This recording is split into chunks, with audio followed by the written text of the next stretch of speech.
ជំរាបសួរកូនទាំងអស់គ្នាសុខសប្បាយទេថ្ងៃនេះចាថ្ងៃនេះយើងបន្តមេរៀនទី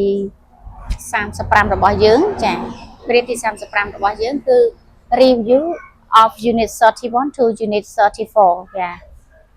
ចារំលឹកឡើងវិញមេរៀនទី31រហូតដល់មេរៀនទី34ចា Okay so now let's go together អញ្ចឹងយើងទៅទាំងអស់គ្នាជាមួយនឹងពាក្យ keywords ពាក្យគន្លឹះចា head ក្បាល head ក្បាល nose ច្រមុះ okay sad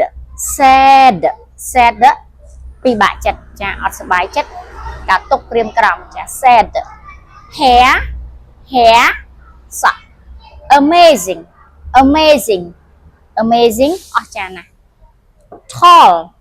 tall ខ្ពស់ arm ដៃចានេះចាប់ពីត្រឹមនេះមកគេហៅថា arm ចាត្រឹមនេះមក arm ដើមដៃចា hurt too tired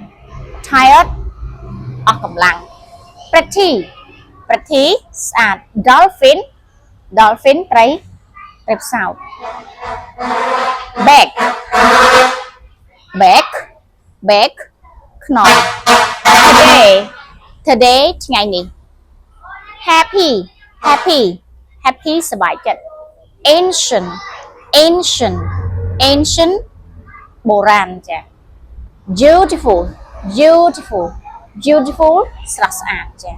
អូខេចាអញ្ចឹងយើងរំលឹកឡើងវិញពីមេរៀនទី31រហូតដល់34ចាមានប៉ុណ្ណឹងពាក្យចាអញ្ចឹងកូនទាំងអស់គ្នាកត់ត្រាមើលឡើងវិញទៅមកកូននឹងចាំពាក្យទាំងអស់នេះហើយចាប្រឹង spell ថ្ងៃតិចទៅចាវីដេអូអ្នកគ្រូក៏ចេញរៀនយឺតដែរដោយសារតែអ្នកគ្រូជាប់ប្រវល់ច្រើនចាអញ្ចឹងមានអីទេអរគុណសម្រាប់ថ្ងៃនេះចាសូមជូនពរកូនទាំងអស់គ្នាសុខភាពល្អសំណាងល្អជួបគ្នាពេលក្រោយទៀតចា see you next time bye bye